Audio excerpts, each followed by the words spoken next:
More than 7 years since the original game released, The Witcher 3 is receiving a next-gen update for PS5, Xbox Series S/S, and PC on December 14, bringing overhauled graphics, a new questline, and enhanced gameplay options to the revered title. The best part is, it's completely free for anyone who previously owned the game. Between CD Projekt Red hosting a 30-minute update overview video, and Games Media having access to a preview build of the game, there's a ton of information on what you can expect to find in the latest update for IGN's 2015 Game of the Year. Here are the biggest changes that you'll find in The Witcher 3 Next Gen update.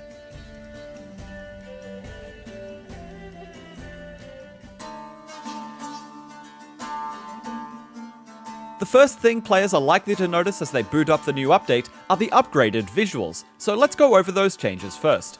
According to CDPR, the majority of art assets for the game have been reworked, which means players can expect to find a higher level of quality in nearly every asset in the game. Grass and foliage has been improved, environment detail and complexity has been increased, character and enemy models have been updated, and there are enhanced textures being used everywhere. Building for better hardware has also allowed the team to increase the game's streaming budget, which basically boils down to the game being able to load more high-quality assets at any given time. CDPR gave the example of being able to see smoke from a village from much further away, or noticing more enhanced geometric detail in city areas like Novigrad. If you are playing on PS5 or Xbox Series X, you can expect to find new performance and quality modes.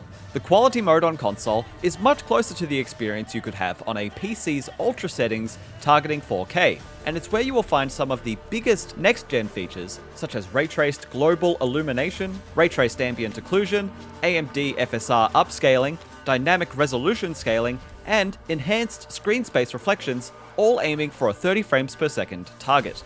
The performance mode forgoes most of these advanced features for a higher frame rate cap at 60 frames per second, but you will still be playing the game with enhanced asset quality. So the choice will be up to you as to whether you prefer playing with a smoother gameplay experience or with all of the next-gen bells and whistles. Players on Xbox Series S have different options to choose from, between a 30 frames per second mode and a 60 frames per second mode. We don't know many details yet about what will change between these two modes to allow for the difference in performance, but Series S tends to offer lower resolutions and less features than Series X does in general, which we expect to be the case here too. Players on PC aren't being left out, as they are gaining access to all of the quality mode features we just mentioned, as well as AMD FSR and Nvidia DLSS upscaling for their respective graphics cards. PC players also get access to a suite of Ultra Plus settings that can only be found on PC. These settings aren't a preset so much as they are a group of settings that allow you to tweak parameters such as crowd density, draw distance, and foliage density. To capture these new graphics in all of their glory, the game now includes a photo mode where you will be able to change the time of day, adjust camera settings, and more. There are a number of bonus features that have been added to the game as options for players to try out. If you want the classic Witcher 3 experience, then that is still available by default, but it's worth checking the options menu to see if you might enjoy any of the new settings. The new sign Quickcasting mechanic removes the need for the sign radial menu of old.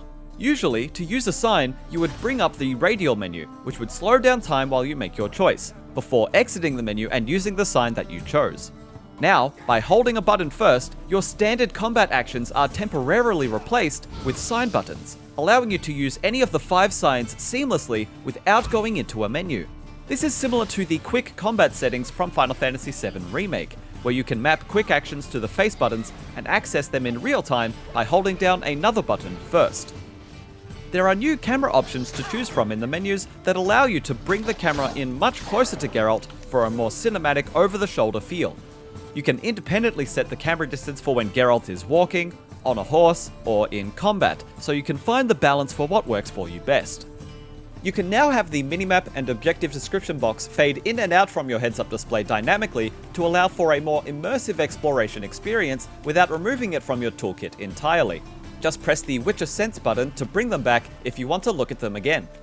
Speaking of exploration, a new filter mode has been added to the map screen, which allows you to filter out certain icons like question marks and dock locations.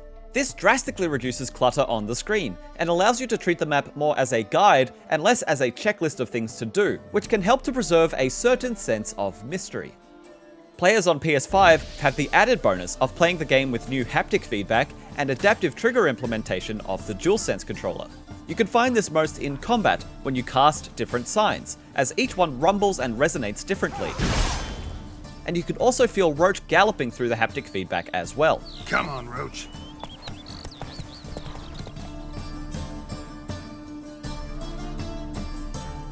As was announced earlier this year, the next-gen update will include various references to the Netflix series of The Witcher. You can find alternative outfits from the show for Dandelion and the entire Nilfgaardian army in the pause menu. And there is also a brand new quest as part of this update that rewards players with a set of armor from the series too. By signing into your GOG account on your platforms of choice, you will be able to sync your save files across multiple platforms, allowing you to take your saves with you wherever you are playing thanks to cloud saves. You can now increase the size of the subtitles throughout the game, including normal subtitles, NPC chatter, and dialogue option font sizes. You can find this in the display menu in the settings.